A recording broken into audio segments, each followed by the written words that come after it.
Recently, Parliament of Sierra Leone approved amendments to the Bank of Sierra Leone Act 2019, referred to as the Bank of Sierra Leone Amendment Act 2023, authorizing use of other currencies in Sierra Leone for transaction purposes under certain conditions. Now, these conditions are to be prescribed by the Bank of Sierra Leone. The Bank of Sierra Leone has issued guidelines that provide for the conditions under which other currencies can be used for transactional purposes in Sierra Leone. So what are the amendments that Parliament approved, and what are the guidelines issued by the bank to give effect to the same? This morning, to discuss this issue, we have Thomas Boima, Deputy Director of Financial Market Department, Bank of Sierra Leone. Good morning. Thanks for joining us. Thank you for having me.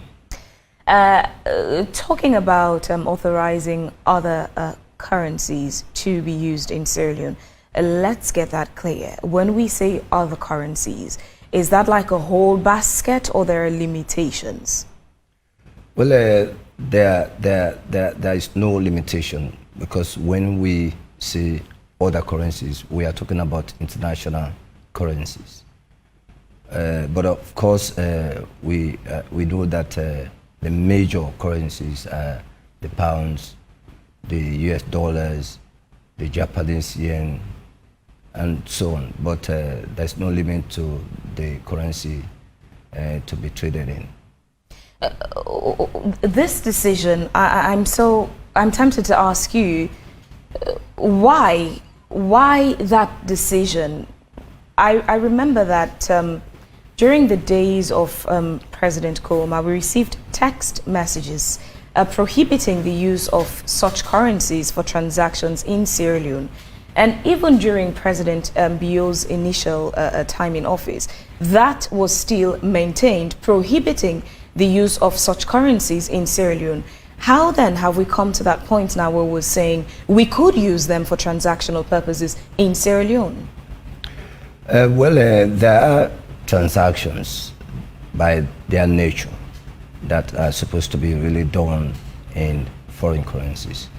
For example, there are some payments that, by virtue of the nature of those transactions, that must be done in foreign currency. Contracts that are denominated in foreign currency that have been approved by Parliament should be done in foreign currency. There are some payments that should be done in foreign currency by the fact that we, being signatories to agreement and some protocols, that we should allow them to be done in foreign currency. And of course, there are some projects that are denominated in foreign currency and for which funding are coming from abroad that we can allow to be done in foreign currency. And so on that basis, the bank held some extensive consultations with key stakeholders and came to realize that it is necessary that that section, which is section 26 of the BSL Act 2019, to be amended to allow businesses of such nature to be done in foreign currency.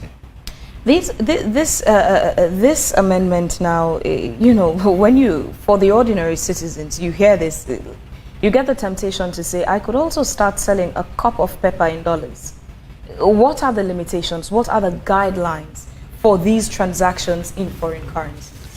Well, the guidelines is very clear on that. It's not every business that has to be done in foreign currency. For example, like I said, we have contracts that are denominated in foreign currency which have been approved by Parliament. That can be done in foreign currency. We have projects that are donor funded and for which may require maybe payment for services in foreign currency. Maybe you may need to hire expertise from abroad, and so that can be done in foreign currency. But then, of course, there are some businesses that the guideline has specified, like duty-free shops, hotels and restaurants located at the international airport. Of course, we know visitors coming in may definitely wish to trade in foreign currencies.